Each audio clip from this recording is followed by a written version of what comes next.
Dear beautiful Thriver, welcome to Thriver TV, where you learn how to take your power back, survive, heal, and recover fully from narcissistic abuse. Today, I want to give you 5 ways that you can get quick wins against a narcissist when you can't go no contact or when you can't get away from them. So this is going to be so helpful if you're in that situation. But before we get started on today's video, I just want to quickly remind you about Thrive, which is my 10-week intensive boot camp, which is my most powerful, highly interactive live program yet that I can have with you, where you're going to break free, get real relief from the pain, and get your soul, sanity, and your life force back in record time. So check it out via the link on this video or in the show notes. Okay, so let's get into the ways that you can respond to a narcissist to stop him or her triggering you, getting you to hand your power away, and gaining control of you, which is exactly what they want to do. And that will stop when you take your energy back, when you stop feeding the narcissistic supply, which is your triggered emotional energy, and when you stand in your sovereign truth. I know you may believe, as I used to, that narcissists are scary, powerful, and intimidating, but rather they are really powerless little men or women behind a curtain in their false power, wanting you to believe that.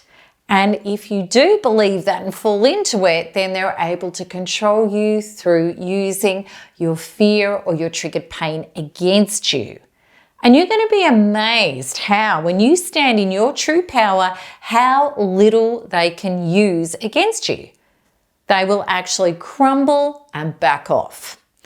So let's go through how to do this. So number 1, when a narcissist accuses you of not being with them, of not supporting them, not loving them, not caring about them, all that stuff. Narcissists manipulate. They guilt and bully when you're not going along with their agenda, which of course their agendas are very damaging for you. So you're going to be accused of not caring, of being selfish, of not loving them. And you could be really badly demonized and called some terrible things such as being wrong, stupid, defective, and so much worse. So what is always important with a narcissist is not to buy into what he or she says. Don't try to counteract their argument, because this equals how to lose badly. The more you try to explain and justify yourself or lecture or prescribe what decent behavior is to them, the more the narcissist is going to line you up and keep assaulting you.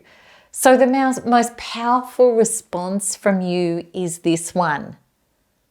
I don't look to you to define me. I know who I am, regardless of what you think.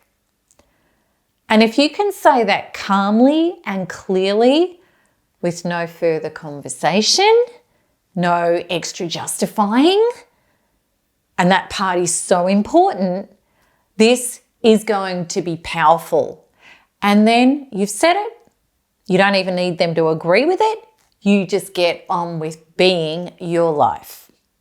Okay, so number 2 is when you're being smeared. When a narcissist starts losing control of you, they will often bring in the reinforcements. And this is what's known as abuse by proxy through others, which are known as flying monkeys. Proxy abusers could be your family and friends that the narcissist has been able to turn against you, his or her personal minions, or even authorities. And of course, this is going to test you greatly, as it has so many of us. I went through this horribly as well. And I want you to know with all of my heart that if you feed into this, if you get triggered and go into overdrive trying to fight back with presenting information to turn these people back to what the truth is, it's going to backfire really badly on you, because you look like the crazy and the bad one, and matters just get so much worse. So here is the most powerful response orientation and stance to take. People can think of me what they want. What I think of me is what is important. This is also really powerful when the narcissist tries to abuse you with third-party information, such as, so-and-so really thinks this about you. Narcissists will gaslight with that kind of stuff. So by taking your power back, you're anchoring into my real tribe are the people who agree with me and are on the same team. And if other people aren't standing with me, well, then they're just not my tribe. By being really committed to getting to this stage, I want you to know that the smearing will stop dead in its tracks before too long. Because without your energy to keeping it fueled up and alive, it truly does just all dissolve away. Okay, so number 3, which is about discrediting your personal rights. Narcissists are pathologically jealous of what gives you energy and joy, anything that is uniquely you or your interests, because they believe that he or she has to be the center of your universe for good or bad. So anything you're feeling, it's got to be all about them. A narcissist will discredit your interests and where your attention is, and they will try to abuse you for doing your interests or putting your energy somewhere else other than on them. Don't despair and argue back or succumb to try to keep the peace, all right? And stop doing what gives you energy and purpose and joy. Rather, take your power back by saying, I enjoy what gives me joy and appreciation. I will do what I want, regardless of what you think I should or shouldn't do. Then ignore the tantrums and go and do it. And any shenanigans the narcissist tries to pull when you return, just ignore all of that as well. Okay, so number 4, the derogatory comments. Narcissists have a seething inner being of self-hatred, pain and insecurities. That's really what's going on inside of them. So they are often feeling off kilter. And at these times, rather than taking responsibility to turn inwards and work through their own complicated feelings, they're more likely to lash out and dump it all over you. And this can be set off on a hairline trigger or actually for no reason at all. So your comeback for this behavior simply is, when they're accusing you of this or whatever, I'm happy with how I am, what I think and do. If you aren't, that's not my issue. It's pretty powerful. Okay, so number 5 is kind of similar, but a little bit different. And it's that really shocking thing where you're damned if you do and you're damned if you don't. Narcissists are never durably happy with what you are or aren't doing. The hoops always get higher and harder. And to try to appease a narcissist never works. It doesn't matter what you try to do. The goalposts are forever changing, and you can literally drive yourself insane trying to twist yourself into every shape possible to please this person, which you just can't do. And they will constantly tell you how you're not doing it right, how you're not good enough. So your comeback for this is, I'll never be good enough for you. And that's okay, because there's plenty of people, including myself, who I am good enough for. Very powerful and helpful.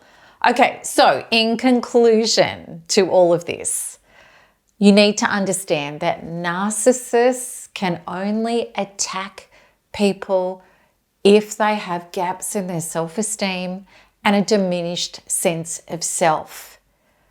So what I've suggested for you in these 5 remedies is all about you standing in a healthy sense of self that the narcissist can't argue with. Yet, of course, it is a lot easier said than done, and I do have some disclaimers with this. Firstly, you may need to do a lot of inner work to be able to hold this position, as many of us had to do, because we were so affected and triggered, we couldn't just decide to do those statements. We had to clean up a lot of the triggers inside to be able to do it. Now next, another disclaimer. Sometimes no response may be the best response. Just completely ignore the behavior. Don't feed the bear, because it's not even worth your response. And maybe just think these empowering thoughts to yourself instead. They're going to really help you be solid on the inside. And ideally, of course, you want your life to be filling up with non-narcissistic people who can reflect your true self-worth and the development that you're now committed to by working on your Thriver recovery after narcissistic abuse. So a fully blown ongoing relationship with a narcissist, even if you've got these little tips in your toolkit, could be really exhausting, and it's not in your best interests long term to be going through that. Whereas separating, getting away and healing is definitely going to be your most optimal option, so you don't have to put up with that rubbish at all. So hopefully these skills are only temporarily needed, or they're going to come in handy with narcissistic people who you could bump into at a family gathering, as an example. So I really hope that this has helped you today. And before I sign off, I'd love you to encourage you again to check out Thrive, which is my powerful 10-week healing bootcamp. It takes you on a personal interactive healing journey with me to take your power back, lay boundaries, and get out of the clutches of narcissists and narcissistic abuse into a sane, healthy, wholesome life that works and thrives. So for more details, go to the link that appears on this video or check it out in the show notes. So I hope today has been really helpful. As always, I look forward to your comments and your questions regarding this episode, and you know how it goes. Keep smiling, keep healing, and keep thriving, because there's nothing else to do. Lots of love. Bye-bye.